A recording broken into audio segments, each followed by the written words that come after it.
What's up, ladies and gentlemen? Yalapapi from simphunter.com, and in this video, I am going to rank OnlyFans recruiting methods from best to worst. Yes, now this is my opinion. I have done them all, and I can tell you which ones I like the most and which ones have worked the best for me. This is just my experience. My experience is different than most people's experience because I am a weirdo, maybe, and I have certain preferences. I'm different than most OnlyFans agency owners. I'm older. I'm more handsome. I'm more charming. Jokes, but I actually am. All those things as well. But I have had different life experiences. I've had very unique life experiences compared to most OnlyFans agency owners. Not saying that everybody else is the same. There are other unique people out there as well.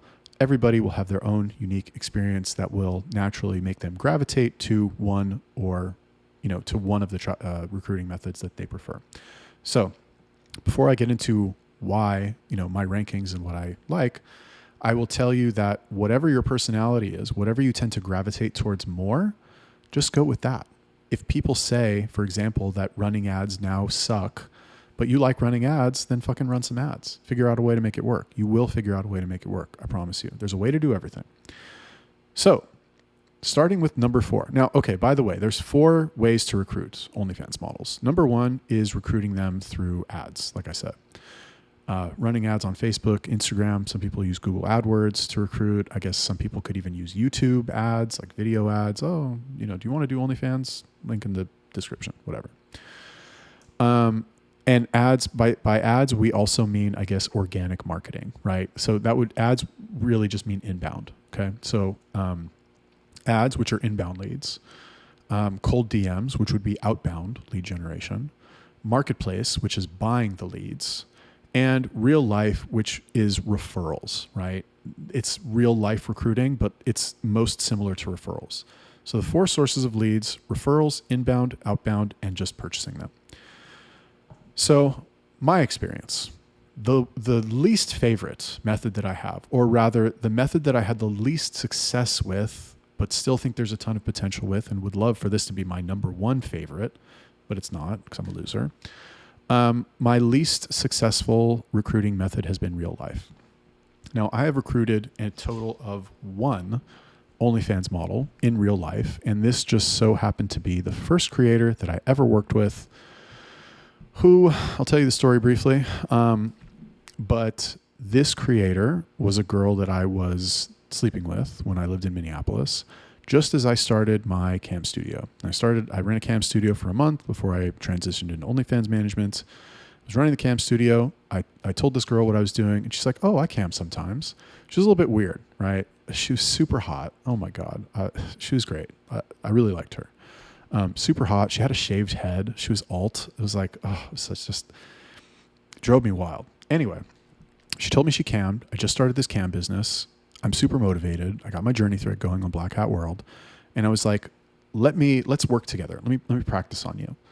So I ran a couple of her streams on Chatterbait. And the way that it works, if you have a cam studio, basically what you need to do is you need to be on the stream with the girl and tell her what to do, because they don't know what to do. You have to tell them.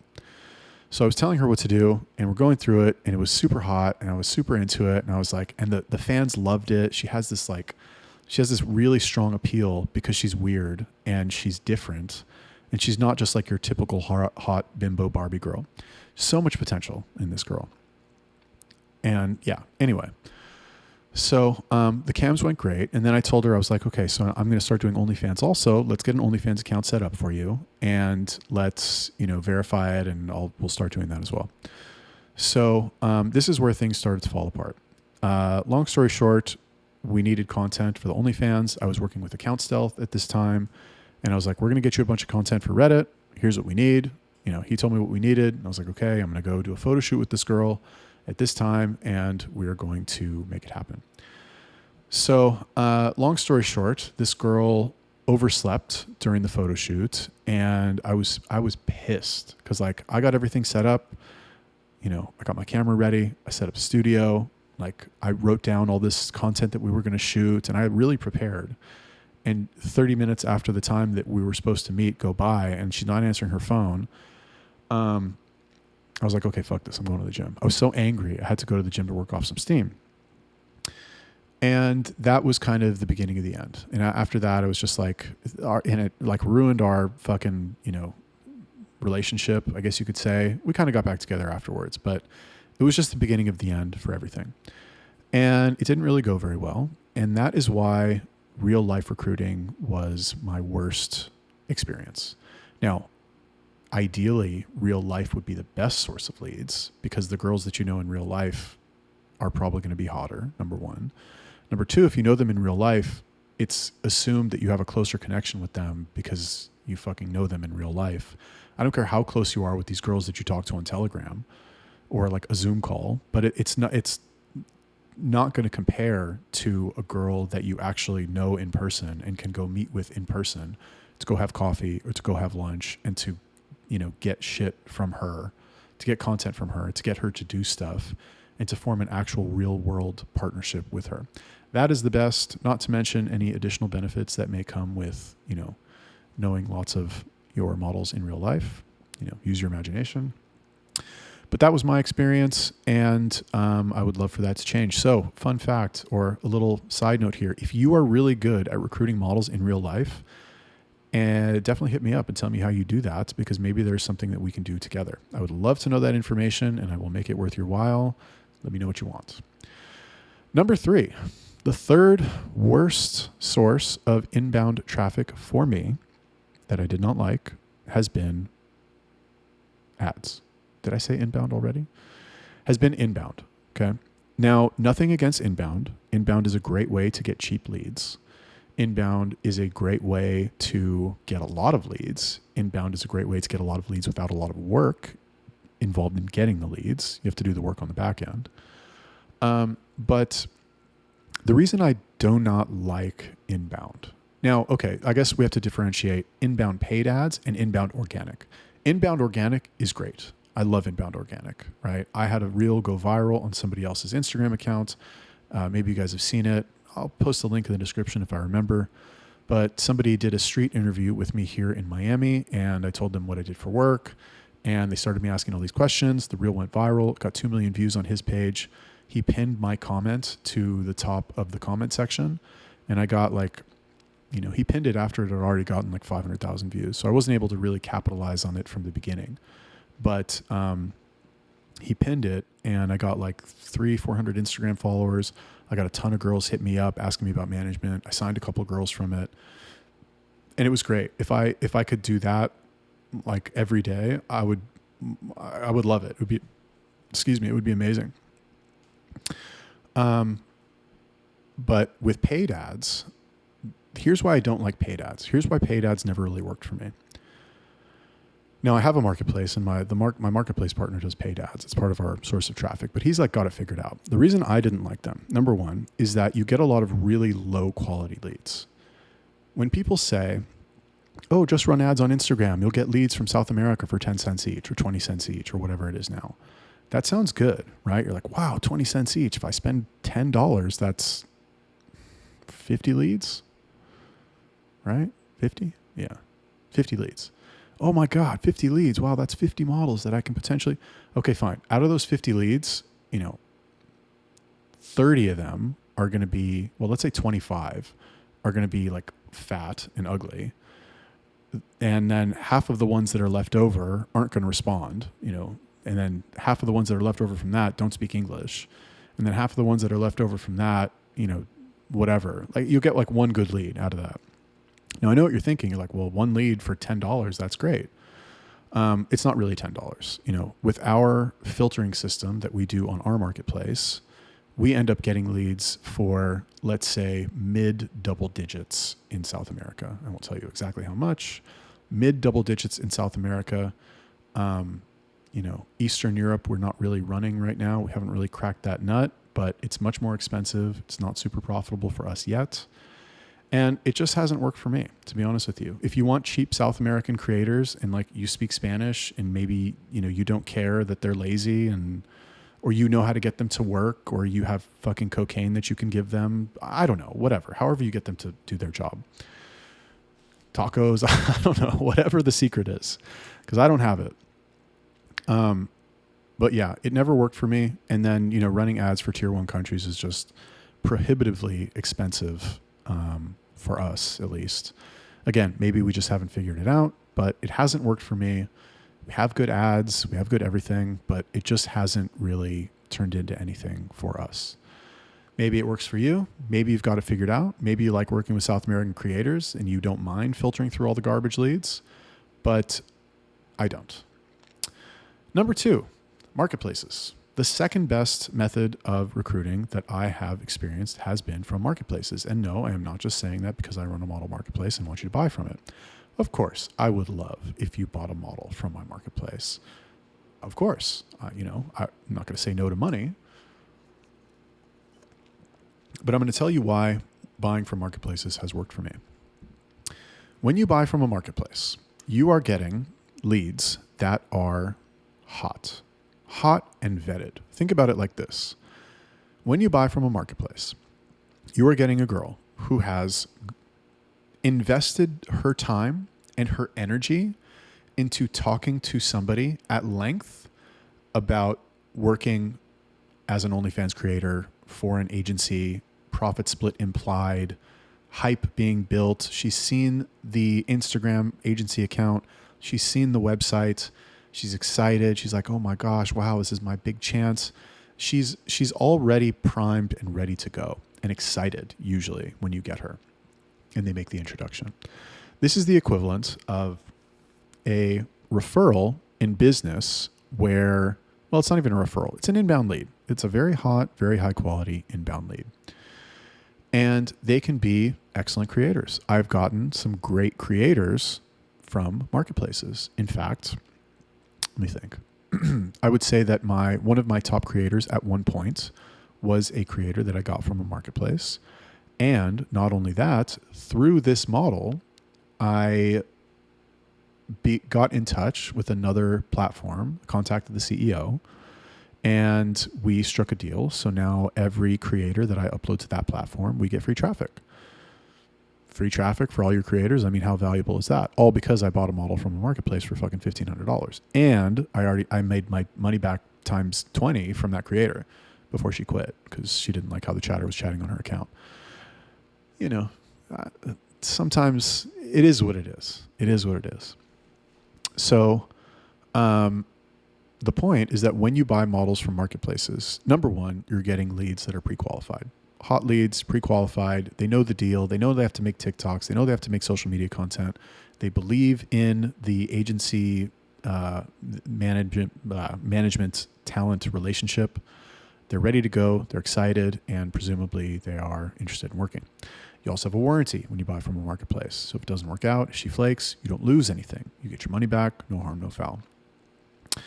And then another thing that I like about buying from marketplaces is that you get exposed to models with experience that may have information that you can use in your agency and apply it to other models. Case in point, what I just mentioned about this creator who put me in touch with the CEO of this platform. She put us in touch with him and we struck this deal. And now this deal puts fucking 30 grand a month in our revenue. So, and it's not even like fully maxed out. It's like sad right now. Like it drives me crazy every day when I see what's going on. I want to fly to the Philippines and fucking strangle some people. But the potential is there. And we've already made our money back times, I don't even know how much at this point. And I would not have had these opportunities if I had not grabbed my balls, taken a chance, and bought this model from a marketplace. And the number one, my favorite my favorite recruiting method has been cold DMs. Yes, Instagram outreach primarily, but I love me some cold DMs. Yes, I do. Good in the neighborhood. And I'll tell you why. Well, let me tell you first. The best creators that I've ever had all came from cold DMs. Almost all. 90% of the best creators that I ever had came from cold DMs. Period. End of story. Why?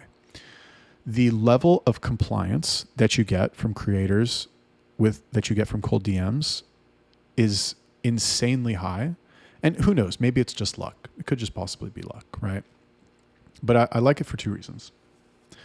number one, like I said, the level of compliance that you get from creators is very high, because for them to get a cold message from somebody that they don't know and to look at the page and believe in the page and buy into the marketing and to communicate with you on a Zoom call, to convert a cold lead, the level of belief and the level of trust that they have in you has to be so insanely high that they're just going to be your most loyal soldiers.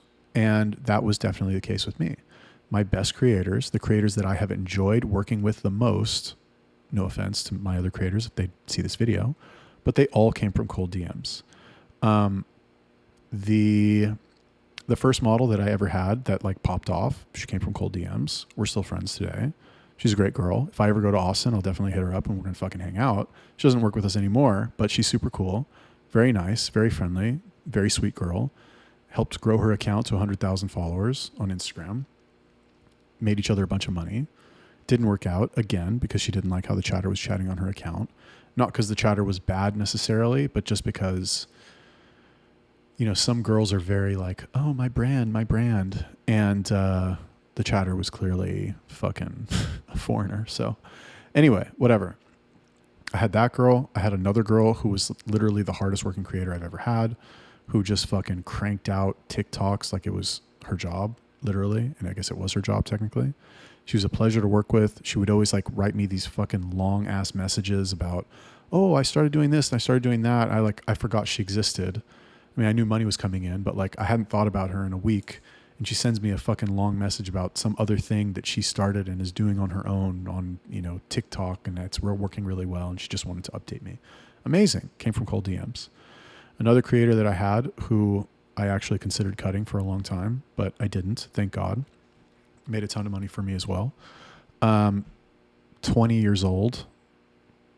I don't want to say she was dumb, but she was just not very innocent. Very innocent. Like when we sent her the cold DMs and I got her on the Zoom call, I noticed she was so excited and so happy. And I was like, after the call, I was like, you know, I really like your attitude. You seem very excited and very happy. And she was giddy. She was like, you know what? I am. And it's like, I feel like I'm being discovered. Like, I can't believe you just saw my Instagram profile and you decided to send me a message because you saw potential in me. And obviously I'm not going to say, well, sorry, sweetie, but we sent that message to 500 people a day and you just happened to be one of them that responded. I was, you know, I hemmed it up and played into it. And I was like, yes, you have potential. We see, you know, you're going to go far. You're going to make a ton of money. You have the perfect look. But like I said, the level of belief and the level of compliance for somebody to be willing to respond to a cold outreach like that is going to be super high. And you're going to get a lot out of them if they end up converting. Now, not to say there's no drawbacks to cold DMs. Obviously they are. Obviously it's a pain in the ass to do it. Obviously you have a lot of competition. Obviously you don't want to do it yourself because it's tedious. But if you can solve for all those problems, which I would argue that I have great Instagram pages. I have great testimonials. I have working, you know, message flows. I have, you know, I'm great on a Zoom call. Like if they get on the Zoom call with me, they're as good as closed. I don't even need to try. I have great onboarding. I have great everything. So like, I don't have that problem. You know, if they get 100 messages a day, my message is the best. My page looks the best, period. There's no competition. Well, maybe a little competition, but like, what are the odds that they got a message from the competition? You know, I'm in the top 5. Like, what are the odds they got a message from the other 4? Very slim. They got a message from fucking 99 retards a day, and I stand out looking like a G. So that's why I like cold DMs, because I just happened to nail it early. Because when I started, I didn't have money for ads. I didn't know any girls in real life except for the girl with the shaved head. I didn't have money for marketplaces. And I was like, okay, well, I'll just grind out cold DMs. Figured out the message flow, figured out how to make a good page, figured out how to get testimonials, and I made it work. Cool. So hopefully that was useful to you. May you find your own best source of creators. Let me know what you think. Drop me a comment, like the video, share it with your bestie, and I will see you in the nextie. Hey, that rhymed.